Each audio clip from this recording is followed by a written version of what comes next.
Hello everyone, हर हर महादेव। आप लोग कैसे हैं? आई होप आप लोग अच्छे होंगे। सबसे पहले इस चैनल के माध्यम से अपने शिव गुरु को प्रणाम करती हूँ और हरेंद्र भैया और नीलम दीदी को भी मेरा प्रणाम महादेव स्वीकार कीजिए और हम पर भी कृपा बनाए रखें और हमारी यूट्यूब फैमिली पर भी। गाइज, आप लोग की ये बात जानकारी होगी या नहीं जानकारी होगी कि हमारे सोने का लंका किसने बनाया। इसी टॉपिक पर बात करेंगे। वीडियो पूरा देखिएगा तो समझ में आएगा। सोने का लंका है ना, हमारे महादेव ने ही बनाए हुए थे। आप लोग को ये बात जानकारी होगी कि सोने का लंका हमारे महादेव ही बनाए थे। क्यों बनाए हुए थे महादेव? और सोने का लंका किसने जलाया? हमारे सोने का लंका हनुमान जी ने जलाया था। हनुमान जी कौन है? हनुमान जी हमारे बुझे तो भोले बाबा ही है। भोले बाबा का ही अवतार हनुमान जी है। 11वां अवतार रुद्र अवतार जो है ना, हनुमान जी का ही है। भोले बाबा के ही अवतार, उसने ही माने हनुमान जी ने ही जलाए हुए थे लंका। आप लोग को पता होगा। तो आप लोग का ये जानकारी हो गई कि लंका हमारे महादेव ने ही बनाए हुए थे और लंका को भी जलाने वाले हमारे माने हनुमान जी ही हैं। तो लंका जब बनाए किस लिए बनाए? हमारे पार्वती जी के आग्रह पर उन्होंने माने बोले, पार्वती जी बोले कि आप महादेव तो आप गुफा में रहते हैं, श्मशान में रहते हैं, हमारे लिए एक घर बना दीजिए, मैं घर में रहूँगी, आप भी रहिएगा। बोले चले, आप कह रहे हैं तो बना देते। तो सोने का लंका बना दिए। सोने का लंका बनाने के बाद उन्हें गृह प्रवेश करने के लिए आग्रह की पार्वती माता ने।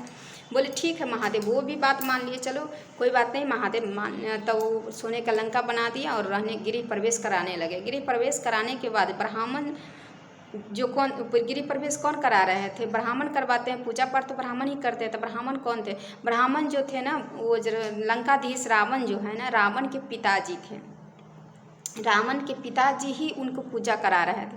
जब पूजा समाप्त हो गई तो माता पार्वती जी ने बोली कि आप दक्षिणा में क्या लीजिएगा? भोले बाबा बोले आप दक्षिणा में क्या लीजिएगा? तो वो रावण के पिताजी बोले कि मैं दक्षिणा में कुछ नहीं चाहिए, मुझे दक्षिणा में यही सोने का लंका चाहिए, ये जो घर मकान है ना वो हमें दे दीजिए।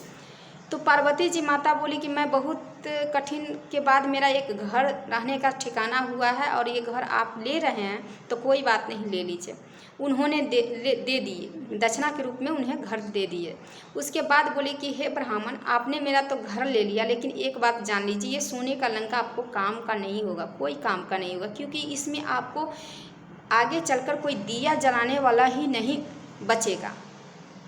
कोई दिया जलाने वाला भी नहीं बचेगा आपके पास, और न दिया जलाने वाला बचेगा।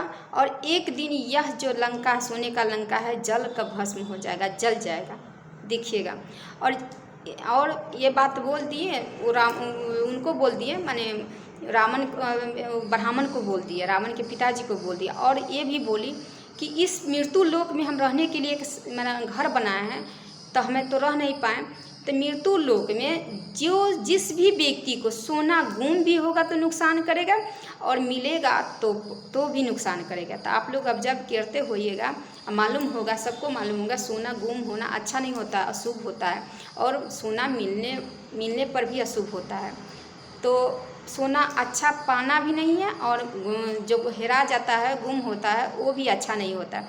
महादेव बोले अब क्या होगा, तुम तो ये वचन दे दी। तो पार्वती बोली कोई बात नहीं, जिसके पास गुम होता है सोना और मिलता है सोना, तो महादेव से प्रार्थना करे, भगवान से पूजा करे, प्रार्थना करें तो कल्याण हो जाएगा। तो आज भी सोना गुम होने पर महादेव से प्रार्थना कीजिए, आपको कुछ नहीं होगा, कुछ अशुभ नहीं होगा, सब शुभता में बदल जाएगा। तो गाइज, आप लोग को ये बात समझ में आ गया होगा कि गुम होना भी सोना अच्छा नहीं होता है, मिलना सोना भी अच्छा नहीं होता है। और सोना का लंका हमारे हनुमान जी ने जलाए थे। सोना का लंका हमारे महादेव अपने रहने के लिए बनाए थे। आप लोग को समझ में आ गया होगा। गाइज, आप लोग को ये वीडियो अच्छा लगा होगा तो लाइक, सब्सक्राइब, कमेंट जरूर कीजिएगा और शेयर भी कीजिएगा। Okay guys.